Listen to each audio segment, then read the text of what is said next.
I've always been an observant person. Some might call it excessive curiosity, but I prefer to think of it as a natural interest in the world around me. That's how I noticed the activity next door, in a house that had seemed forgotten by time for years. The hum of truck engines, boxes stacked in the yard, and the creak of a door opening after so long all caught my attention. And that's when I saw him for the first time. It was late afternoon, and the golden sunlight danced with the shadows of the trees. He was leaning over a bookshelf, trying to balance the heavy wood as he carried it alone. Tall, broad-shouldered, with dark hair that seemed to defy any comb. For a moment, I stood there holding my watering can, frozen in time. It wasn't just the scene, it was him. I didn't know what to expect from this new neighbor, but I had a feeling something in my life was about to change. The next day, as I watered my plants on the porch, there he was again, this time working on a car engine. The sound of metal and the smell of grease filled the air, and he seemed completely absorbed in the task. It was almost cinematic, something you'd only see in the movies. My heart raced as I decided to call out to him. It wasn't something I often did, but for some reason, I felt compelled to introduce myself. "Looks like you are getting everything in order around here. Need a hand?" I asked, trying to sound casual, though my cheeks burned at the sound of my own voice. He looked up, and for the first time, our eyes met. His gaze was intense, a warm brown that made me forget, for a moment, how to breathe. He smiled a soft smile that held something hard to define. "I think I've got it under control, but thanks. I am Noah, by the way." He wiped his hands on a cloth and extended one to me.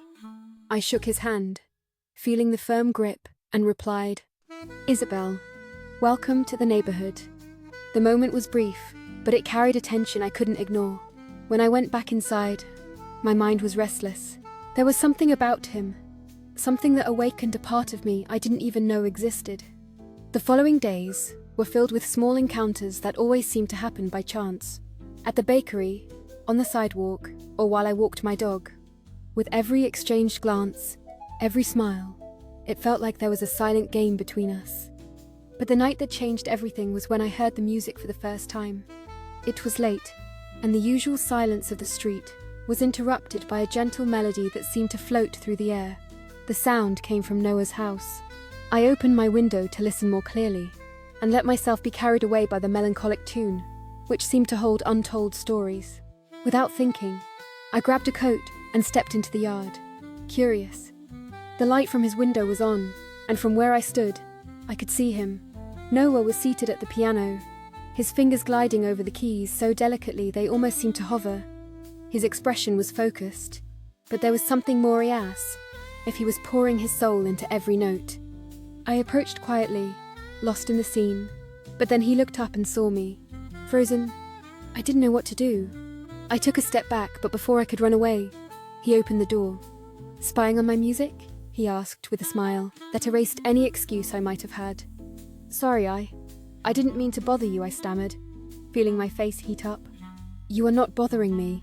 Actually, I like knowing someone's listening." He stepped outside, the night air surrounding us both. "Would you like to come in?" I hesitated for a moment, but something inside me pushed me forward. Before I knew it, I was inside his house, sitting on the couch while he returned to the piano. "How long have you been playing?" I asked, trying to break the silence. "Since I was a kid. My mother taught me." His voice was low, almost a whisper, but there was an emotion in it that touched me. The music filled the space again, and for a few minutes, it felt like the outside world didn't exist. It was just me, Noah, and that melody, which seemed to tell a story meant only for us. When I said goodbye that night, something had changed. It wasn't just the music or the way he looked at me.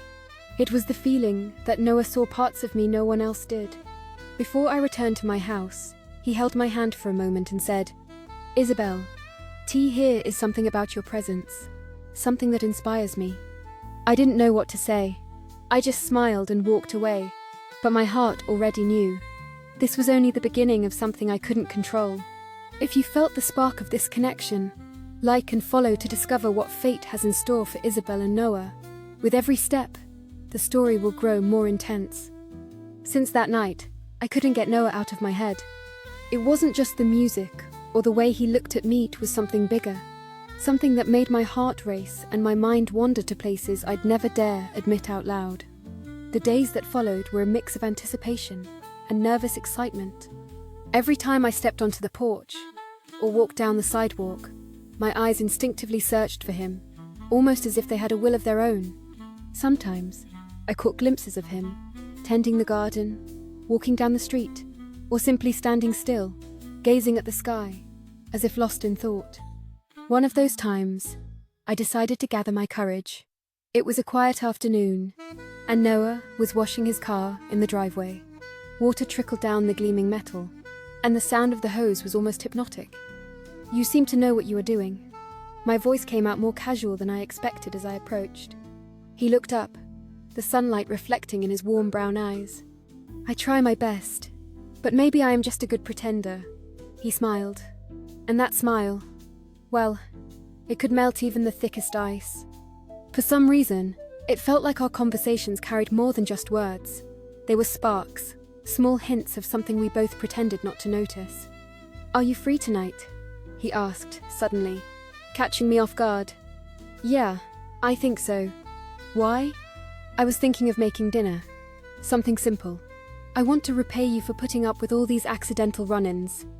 I laughed nervously, but agreed. He seemed so at ease, while I tried to ignore the fluttering in my stomach his words had caused. When evening came, I put more effort into my appearance than usual, though I tried to convince myself it wasn't a big deal. I chose a blue dress that hugged my figure subtly without overdoing it. With every step toward his house, my mind teetered between excitement and doubt. Noah opened the door before I could even knock, as if he'd been waiting for me. The house looked different in the evening light. The windows glowed warmly, and the scent of something delicious filled the air. "Welcome! I hope you are not expecting anything gourmet. I am better with music notes than recipes." He smiled, gesturing for me to come in. The table was set simply, but thoughtfully. A candle in the center, wine glasses, and a dish that looked far more elaborate than he let on. We sat and talked. About everything. About nothing. He told me how music had been his escape during tough times, and I confessed how I'd always wanted to paint but never had the courage to try. Being with him was effortless, as if time slowed down and the weight of life's demands disappeared. That's when the lights went out. Suddenly, the house was plunged into darkness, and I let out a nervous laugh. "I guess this is where we confess our deepest, darkest secrets, right?" he joked, his voice sounding far too close in the shadows. I laughed again, but my heart was pounding. I felt his hand brush lightly against mine as he searched for the candle, and that simple touch sent electricity coursing through me. "Got it," his voice returned, accompanied by the soft glow of the candlelight. When his eyes met mine in the flickering light, there was something there, something that seemed to cut through any logic or reason. For a moment, the world stopped. There was no sound except for our breathing. I don't know if it was me who leaned in first or him, but our faces were so close I could feel the warmth of his skin. Then, in a voice low and almost husky, he broke the silence. "Isabel, do you feel this too?" I couldn't answer, because the truth was, the answer was already there in the air between us, in the way our eyes said more than words ever could. If you are eager to find out what happens next, and how far this connection will take them, like and follow now. The story is just beginning. I couldn't answer. The words simply vanished, as if the entire universe had gone silent to leave us in that moment. The candlelight danced in his eyes, and the sound of rain beginning to fall outside only made the scene feel more surreal. "Noah, I began, but my voice faltered. He didn't wait for me to finish. His hand reached across the table to rest on mine, his fingers firm but gentle, as if seeking permission for something far greater. The touch sent a wave of warmth through my body, and though my mind screamed all the reasons why this was wrong, my heart seemed to have a voice of its own. "I know this is complicated, Isabel," he said softly, almost in a whisper, "but from the moment I saw you, something in me changed. I felt my heart race in a way it hadn't in years. There was an intensity in his eyes, a sincerity that left me defenseless. Noah, I don't know if we can." The sentence hung in the air, weighted with doubts, and something deeper that I couldn't yet name. He leaned in slightly, the features of his face illuminated by the soft glow of the candlelight. My body was frozen in place, but it wasn't fear. It was longing, curiosity, something I didn't have the courage to admit, even to myself. And then he did something unexpected. He let go of my hand and leaned back, as if he too were wrestling with the same invisible forces that held me captive. "I am sorry, Isabel. I don't want to put you in a difficult position." He ran a hand through his hair, a gesture that seemed to reveal his own frustration. "I just needed you to know." I should have felt relief, but instead, a wave of emptiness washed over me. In that moment, I realized I was already in too deep. He had crossed a line within me, even if I didn't want to admit it. After that night, something shifted. Our casual encounters on the street felt more charged with meaning.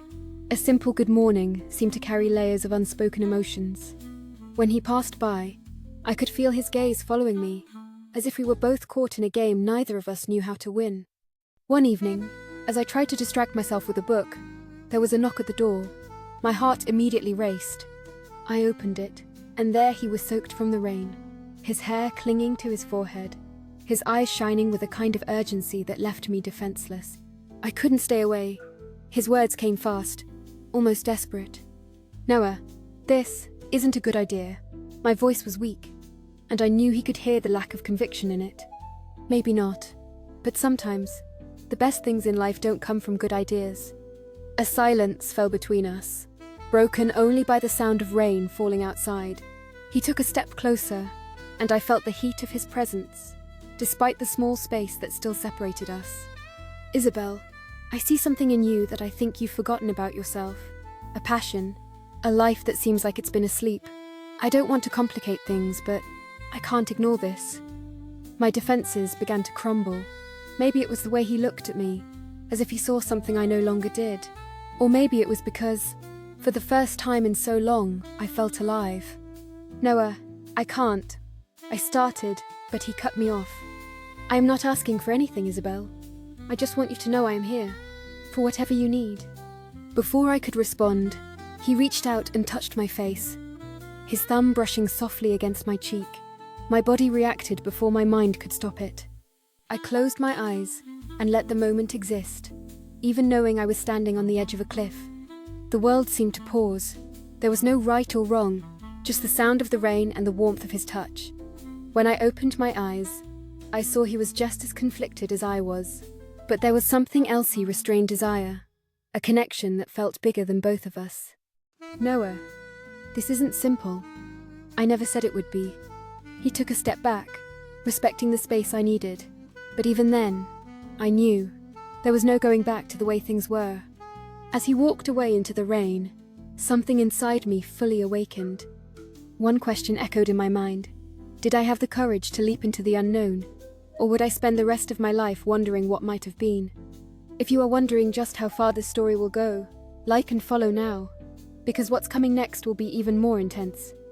The silence of the night was thick with tension. Outside, the rain fell steadily, its rhythmic sound filling the empty spaces of the house. But inside me, a far greater storm was raging. Noah stood in front of me, his wet shirt clinging to his body, revealing every contour of his muscles. The heat in his eyes made my heart race, and the closeness between us seemed to thin the air. "Isabel," he whispered my name, and just that was enough to send a shiver down my spine. I knew I should stop him, that I should say this wasn't right, but as his hand slowly trailed up my arm, my skin seemed to ignite.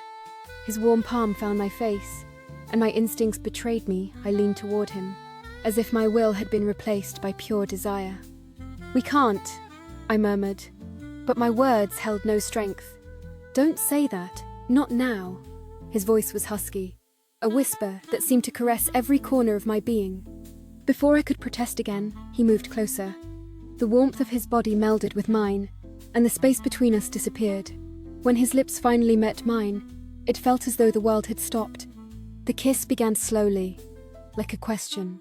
His lips were firm yet soft, exploring mine with a patience that left me breathless.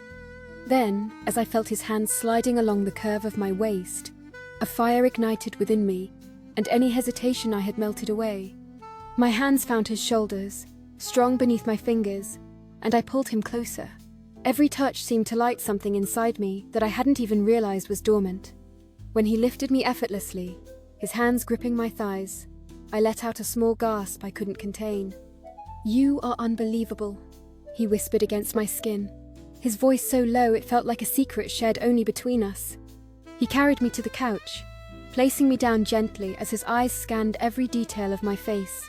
There was an intensity in his gaze, something that said this moment was all that mattered to him.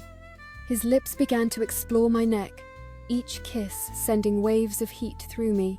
His hands moved with care, as if committing every curve of mine to memory.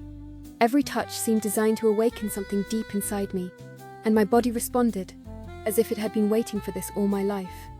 When his hands slipped beneath the light fabric of my dress, exposing my skin to the cool air, I felt a mix of nervousness and excitement.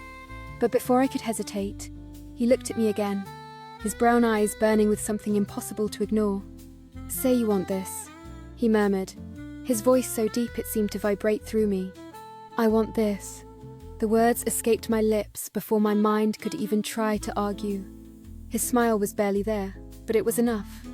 Before I could think of anything else, his lips were back on mine, his hands exploring every inch of me with a confidence that left me in flames. When our bodies finally connected completely, it was like an electric current surged through us both.